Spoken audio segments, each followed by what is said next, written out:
mean, but you know, sexuality is a spectrum. So yeah. But was bisexuality largely talked about? No, I already mentioned that. No, I mean, it was, but people still wanted people to choose. 9 of Diamonds, Queen of Diamonds, and the Queen of Hearts. Yeah, he had he actually did have relationships with multiple women. Yeah, he did have relationships with multiple women and men at the same time. And I felt like, and even in some of his, just gay relationships, that, that he was the more feminine energy, or he had more feminine energy than his counterparts usually. But yeah, he just felt it was very important with this 9 of Diamonds and this Queen of Diamonds. He felt like he was really doing, the literary community, and not even the literary community, but the world, a big service, with talking about these things and bringing them, to the light with all these diamonds on the board, like bringing it like to the light, illumination, talking about it more.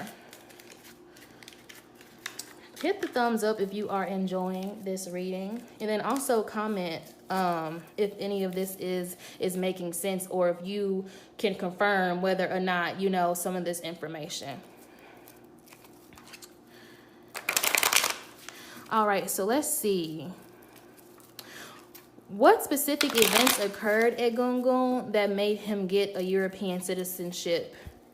And was it difficult for him to do so during that time? Because a lot of people during that time, like Josephine Baker and like so many other, hit the thumbs up if you want a Josephine Baker reading.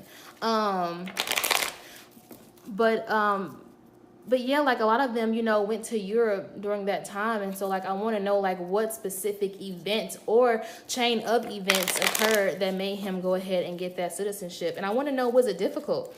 Because so many of them did it at that time. So many of us rather, did it at that time,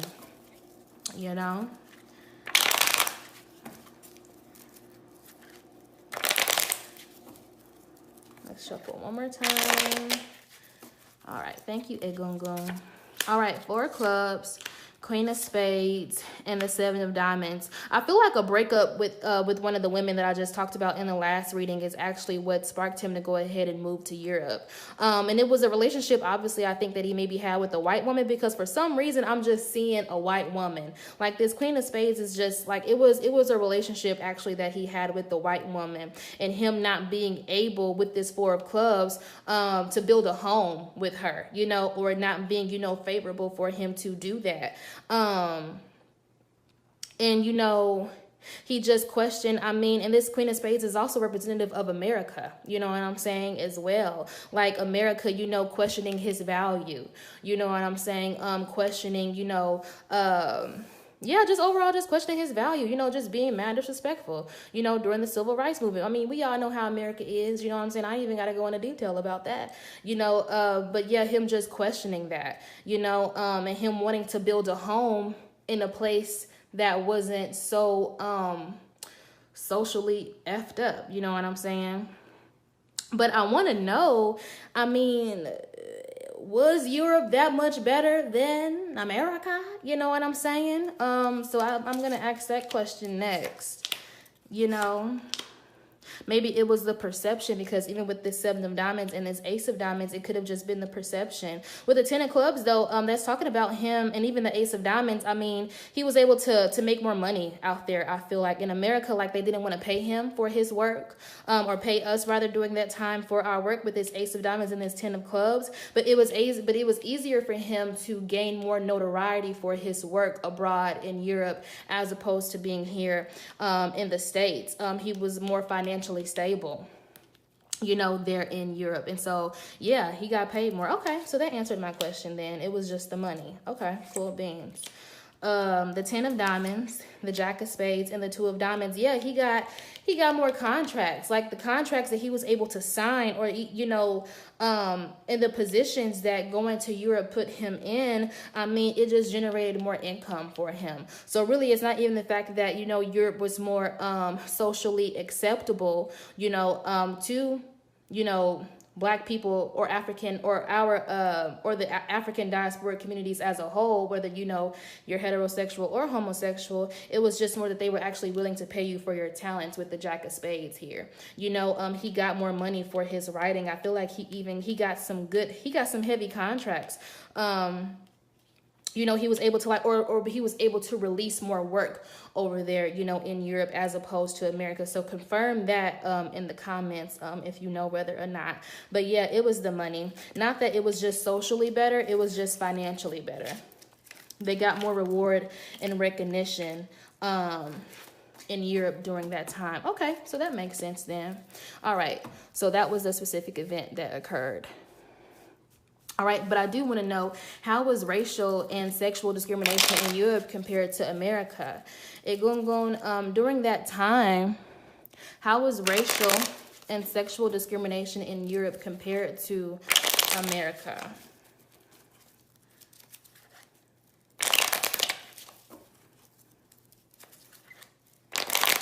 Because we saw, you know, that they actually paid them more money, but like, how was it? Like, what does he have to say about that? What does James Baldwin have to say about that? How was racial and sexual discrimination in Europe compared to America during that time? What does James have to say about that? James Baldwin, that is. All right, Jack of Spades. Queen of Spades, Eight of Hearts. Queen of Spades is describing Europe because the Queen of Spades is very cold. We know that Europe is cold and dreary, okay?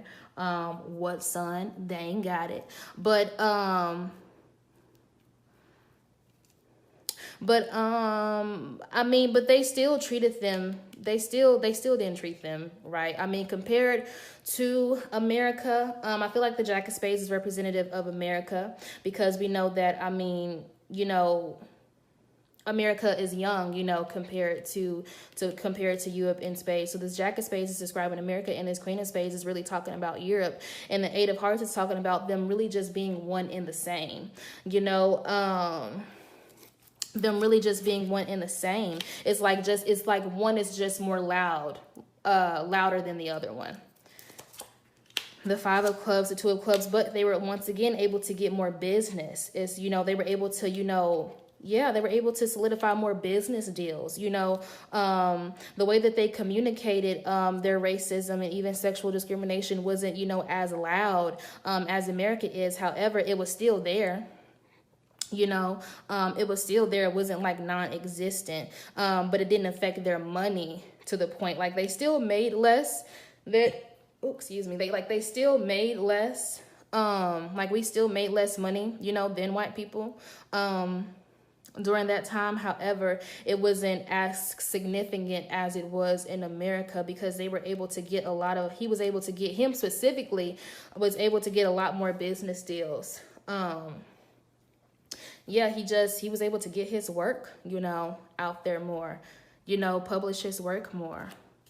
And so, yeah, America was just, you know, real loud, country and ratchet and raggedy, you know, whereas Europe, you know, they're very, you know, obscure, you know, with their racism, which to me, low key, is worse. Because if you don't like me, tell me, okay? Tell me, all right? So now I want to talk about his relationship with Langston Hughes. Okay, I love Langston Hughes. He's like my fave. I love James too, but I think there were rumors about them not getting along. And so I want to know, did James Baldwin and Langston Hughes share a friendship with each other? If so, what was their relationship like? Like, what was their friendship like? Did James Baldwin and Langston Hughes share a friendship with each other? And if so, what was it like?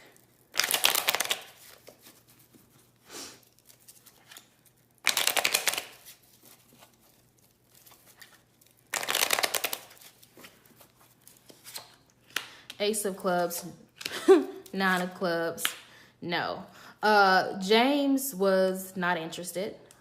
With the Jack of Diamonds, that's talking about him being probably like kind of bratty about, you know, his relationship, you know, or him being seen like as a brat.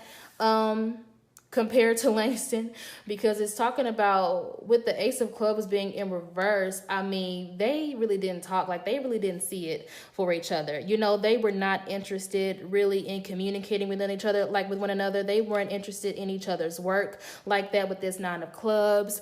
Yeah, they didn't see it for each other. Yeah, Nine of Diamonds. For what? For why though? You know, James was like, for why though? Communicate with him for why though? Like, we're not even on the same level with this Joker in reverse. Like, I feel like the Joker in reverse is how he viewed Langston. You know, this Joker in reverse and actually this Jack of Clubs combo is how he viewed Langston, like somebody that was just very amateur in their writing, somebody that that really didn't want to, you know, give the real deal or be as raw, because James Baldwin was very raw in his expression. And then I feel like James I feel like according to this reading in this spread right here in particular, James Baldwin felt like Langston wasn't honest, you know, with himself. Like he wasn't, like I feel like James Baldwin wanted Langston Hughes to talk about the Black male LGBTQ experience more in his writing. And so that contributed to James not really seeing it for Langston like that, or them not really seeing it for each other. Like they just didn't vibe together. Well, dang. Okay, then. And that explains why they were so critical of each other's works, honestly. Even though they kind of spoke about, you know, similar experiences, you know? All right. So now I want to see what significant conversations and or events in James Baldwin's life shape his perception of himself, especially as he got older. You know, like what conversations and or events in James Baldwin's life shaped his perception of himself.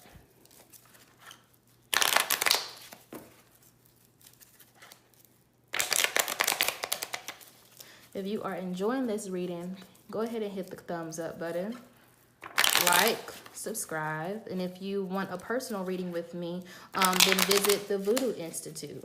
Voodoo, as who God would say, Voodoo.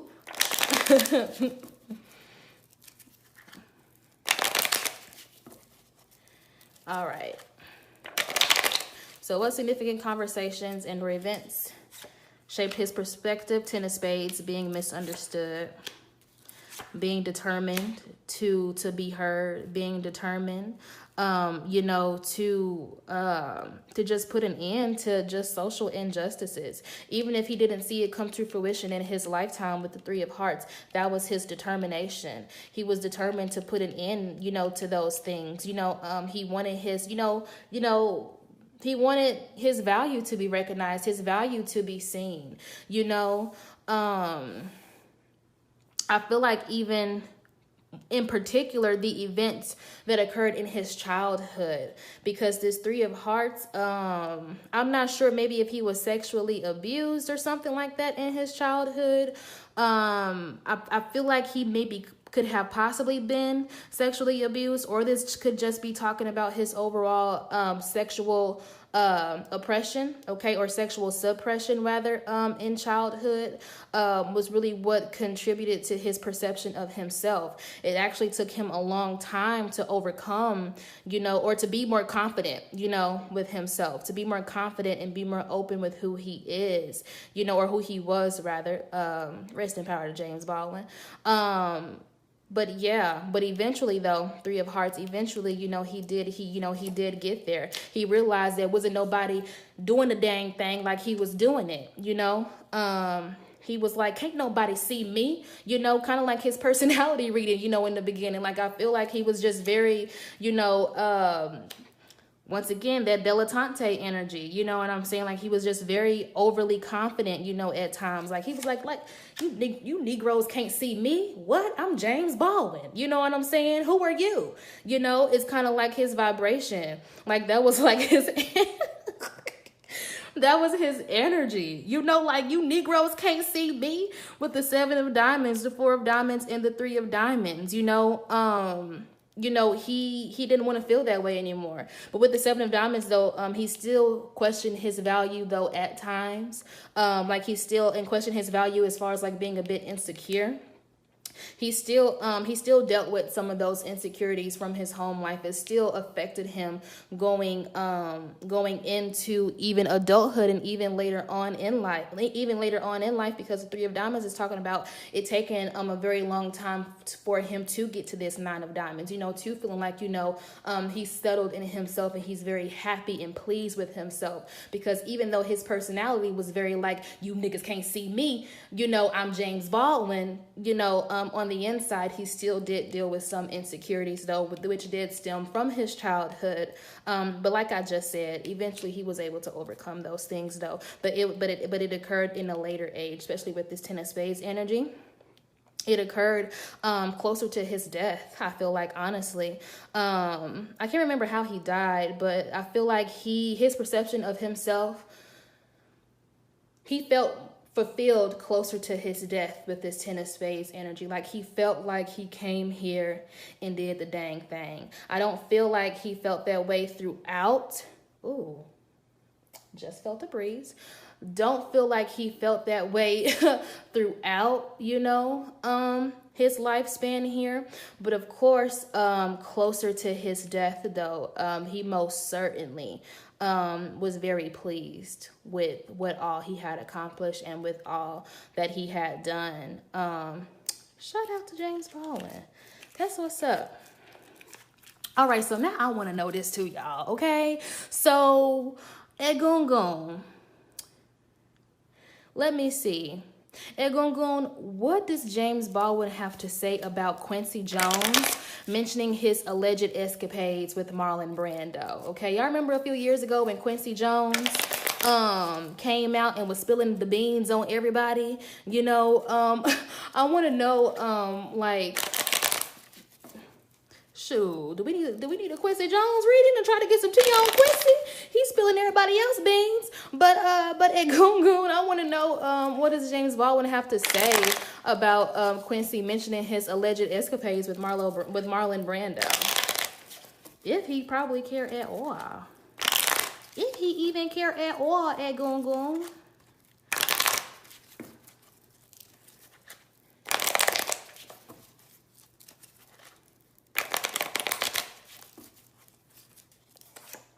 Six of Hearts, Eight of Hearts, Three of Clubs. Okay, he don't feel a way about it. He just like, okay, and I kind of like his personality a little bit. He was just, okay, he's just like, okay, and but I do feel like the Six of Hearts, but let me just be a little bit more specific and descriptive for y'all, though. So, but with the Six of Hearts, the Eight of Hearts, and the Three of Clubs, though, you know, he's pleased with it. You know, like, he's not displeased at all. He's actually, I feel like he was a bit delighted by it. You know what I'm saying? Delighted because, once again, just bringing just social awareness, you know what I'm saying? With this Three of Clubs, like, social awareness, you know, to it. But I feel like he don't feel a ways about it. If anything, you know, he's very pleased about it. I feel like with this King of Hearts, this Ten of Spades, and this Two of Diamonds, though, he wondering when he gonna commit to telling his own business. You know what I'm saying? I feel like that could be what, you know, what James may be talking about, right? Or what the Egungun are saying that he is talking, or you know, he may be talking about. Because the King of Hearts, Ten of Spades, and the Two of Diamonds, this is most certainly like talking about, okay, but when he gonna commit to, like, you know, spilling his own beans, the Ten of Spades, you know. But the Ten of Spades is also talking about, you know, even though it's not a Seven of Spades, I do feel like that Ten of Spades is still, look, but the Seven of Hearts came out, though, and the Seven of Diamonds. You know, he knows that, you know, that Quincy, you know, is experiencing probably, or at that time was experiencing, you know, early stages of dementia and things like that. These sevens just confirm already what I was about to say. Shout out to the Egungun, okay, but yeah, he don't feel a ways about it. He's actually very pleased with it. But he also wants to know when Quincy gonna spill his own beans, though, because even though he's suffering from these early stages of dementia, right here with this Six of Diamonds, that's talking about like his own past, like Quincy's own past, you know, and him not being too far off to not tell his business. You know what I'm saying? Like, if that makes sense. Like, yeah, you know, you're suffering like from early stages of dementia you were suffering from early stages of dementia at that time. However, you still got enough sense, Six of Diamonds. You still got enough sense in your own head, okay, Seven of Hearts, to not tell your business, you know? So yeah, I just wanted to know that. And then for the last question, overall, Egungun, how does James Baldwin feel about the legacy, about his legacy and the African American, or better yet, just the African diasporic literary community today? How does he feel about that, Egungun?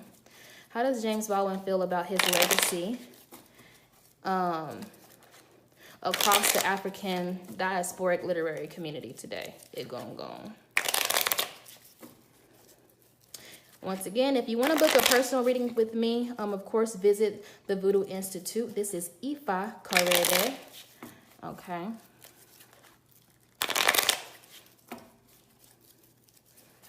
Egungun, how does James Baldwin feel about his legacy in the African diasporic literary community today?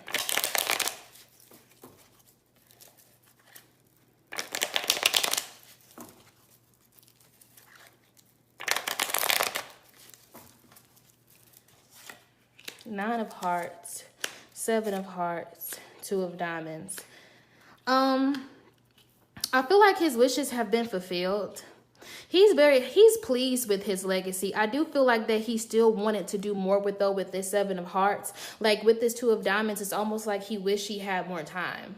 Like he wished he had more soul contract time to, you know, to do more. Even though with this Nine of Hearts, you know, he does feel like, you know, he did the damn thing, like when he was here. Like that is how he feels. But he still is but he's still wishing or hoping, man, if I had more time, like I could have did this, you know, or maybe he probably would have did things a bit differently with the Seven of Hearts. He may have a few regrets, you know, but overall, Nine of Hearts, his wishes have been fulfilled. With the Five of Spades and the Joker in reverse, though, ooh, dang, okay, he feels like the African diasporic community, you know, at large,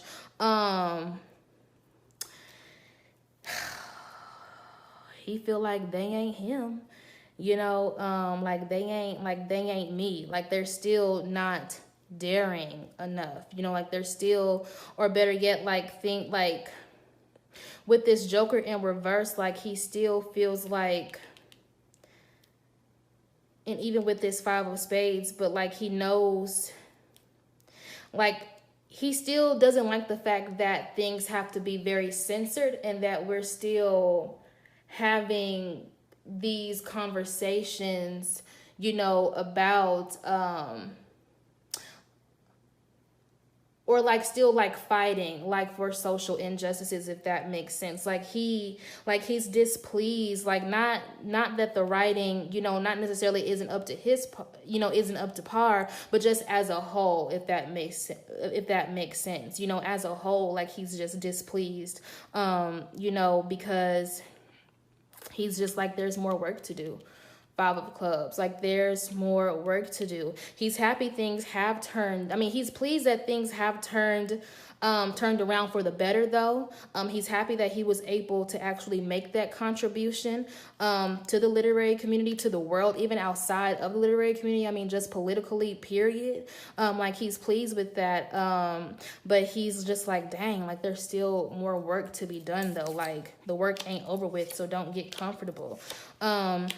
Three of Diamonds, Ace of Spades, and the Queen of Diamonds.